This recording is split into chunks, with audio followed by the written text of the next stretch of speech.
Tere tulemast Tinkercadi, mina olen õpetaja Allan ja täna räägin, kuidas luua endale õpilase konto Tinkercadis ja kuidas sellega sisse logida. Tinkercadis on terve rida erinevaid kontoliike, on isiklikuks otstarbeks kontod, on õpetajatele kontod, õpilase kontod, on erinevad vanusepiirangud, et üsna selline segane süsteem esmapilgul. Et selleks, et teha klassiruumis töid nii-öelda selles rühmas, mis õpetaja on sulle teinud, on siis kõige mugavam viis omada õpilase kontot. Põhimõtteliselt sa saad teha endale ka isikliku konto, aga sellega võid liituda klassiga, aga et siis sa annad õpetajale õiguse näha ka kõiki sinu varasemaid töid, mida sa kodus oled teinud. Pigem soovitan ikkagi luua eraldi õpilase konto, siis on ka suurem tõenäosus, et õpetaja saab sind näiteks ununenud parooli korral klassis aidata. Ja uue klassiga liitumiseks, sõltumata sellest, kas sul siis on konto või ei ole konto, on sul vaja klassikoodi. Kui ma vajutan siia ühine klassiga, siis küsitakse mu käest klassikoodi. Klassikoodi saab õpetaja käest ja õpetaja saab sinuga jagada siis kas siis tunnis, näitab projektoriga seina peale näiteks sellist pilti või jagab seda klassikoodi kuidagi muul moel sinuga või on ta näiteks ka lausa sulle terve lingi pannud kuskile päevikusse. On sul veel lihtsam, et ka siin lingi lõpus on seesama kood näha. Kui seda linki klõpsata, siis sa jõuad ka õigesse kohta. Mina kopeerin siit selle klassikoodi ja pastin selle siia. Juhtumisi, kui nüüd õpetaja jagas sinuga seda linki ja sa klikid linki, siis sa jõuad ka täpselt sellesse kohta. Ja kui nüüd õpetaja ei ole sinuga jaganud peale klassikoodi mitte midagi rohkem ühtegi koodi, siis kindlasti valime selle sinise nupu. Kui õpetaja on andnud sulle ka sisse logimiseks eraldi koodi, et sul on 2 koodi, klassikood ja veel mingi kood, siis sa pead valima selle rohelise. Nii, mina näitan täna, kuidas siis luua õpilase kontot ja paneme tähele, et me sattusime sisse logimise lehele. Kui meil veel ei ole õpilase kontot, siis me ei oska siia midagi kirjutada. Nii et siis esimesel korral on vaja luua konto. Edaspidi, kui sa liitud mõne uue rühma või klassiga, siis sa saad siit juba oma õpilase kontoga sisse logida. Aga praegu klõpsan, et loon konto, valin siit Estonia, siis sünnikuu ja päev võid valida siit vastavalt enda omad. Sünniaasta valikust nüüd sõltub, mis liiki konto sulle tehakse. Et vanusepiirang Tinkercadis on see, et kas sa oled nagu 13 ja vanem. 13-aastased ja vanemad saavad endale õpilase konto, millel õpetaja ei saa parooli vahetada. Kui sa parooli ära unustad, saadetakse siis link, mille kaudu tuleb siis parool ära vahetada. Kui sa oled 12-aastane või noorem, siis tehakse sulle selline konto, kus õpetaja saab tunnis vahetada ise sul parooli ära ja sa ei pea meilidega üldse kuidagi kokku puutuma. Proovime mõlemad variandid läbi. Hetkel meil on aastaks 2025, kui sa oled 12-aastane, siis sa oled 2013 tõenäoliselt sündinud mingil kuupäeval ja näed, järgmiseks küsitakse meilt kasutajanime ja parooli.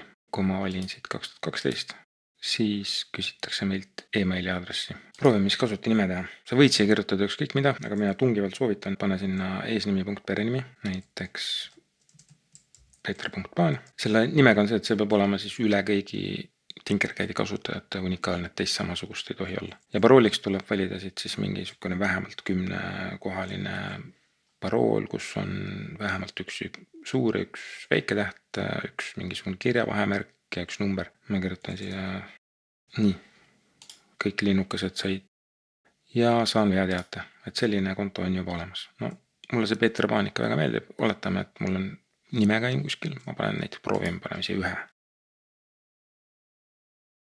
Nii. Ja olengi Tinkercadis sees ja kui ma klõpsan siia klasside peale, siis on näha, siin on rühm olemas ja siin on isegi 2 ülesannet. Nii. Ja kui ma klõpsan siia, siis ma näen ka oma kasutajanime, ma saan siit välja logida. Ja proovime uuesti. Liitume klassiga, paneme klassikoodi. Nii, veel ei taha sain, nii paneme loo konto.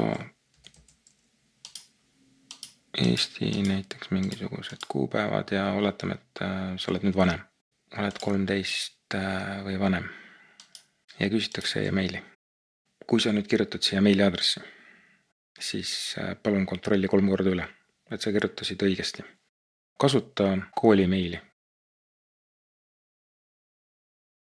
Panen jälle selle Peeter Paan ja oletame, et Peeter Paan käib näiteks keelekoolis. keelekooli õpilaste aadressid on umbes sellised. Ja parooliks ja kinnitan, et ma olen siis kasutustingimustega nõus ja loome konto. Nii, ja tehtud. Ja oleme sees. Kui me vaatame klasside alla, siis siin oleme jälle sama klassiga liitunud. Need olid siis 2 viisi, kuidas siis luua õpilase kontot.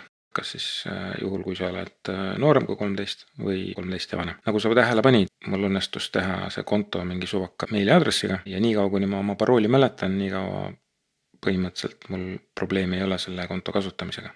Niipea, kui ma olen parooli ära unustanud, näiteks vahel on suvevaheaeg, siis tekib sul probleem. Kui sul on seal õige meiliaadress, siis sa saad taastada selle parooli või muuta ära. Kui ei ole, siis oled oma kontost ilma. No vaatame. Login ja õpilase konto, email või username. Ja kui ma panen siia nüüd siis peeter.paan, number 1 oli siis ilma meiliaadressita konto. Ja kui ma panen siia mingisuguse parooli, mida ma ei mäleta, siis ütleb sulle, et parool on vale. Kui ma klõpsan siia ja siin ütleb, et meil on saadetud sinu lapsevanema emailile, et siis see kiri läheb õpetajale, kes selle rühma tegi, kus sa oled. Ja õpetaja saab siis ära muuta selle sinu parooli. Ja ta saab seda ka ilma siia seda linki klikkimata, et kui sa oled klassis, õpetaja on seal olemas, võid minna kohe õpetaja juurde ja paluda tal parool ära muuta. Oletame nüüd, et paneme siia selle peeter.paan ja panen next ja panen siia mingisuguse parooli, ütleb, et ei sobi. Ja kui ma õpetaja juurde lähen, siis õpetaja oma arvutist seda parooli enam muuta ei saa, sest sa oled piisavalt vana, et ise sellega hakkama saada. Ja kui sa vajutad siia, et unustasin, siis sa saad teada, et sulle saadeti meili peale, aga kui sul nüüd selle konto tegemisel e-posti aadress siis on mingisugune näpukas, siis sa seda kirja kätte ei saa, või kui see meiliaadress on seal õige, aga sa ei tea oma mailboxi parooli näiteks. Klassiruumis võib seda vabalt juhtuda. Panid oma Gmaili aadressi sinna, aga koolis oma Gmaili postkasti ligi ei pääse, siis on jälle häda majas. Seetõttu siis ma soovitan kas siis panna sünniaastaks selline number aasta, mis siis ütleb, et sa oled 12-aastane või noorem, või panna sinna siis kindlasti õige meiliaadress ja selline siis meiliaadress, kuhu sa ka päriselt koolis ligi pääsed. Soovitatavalt kooli meil.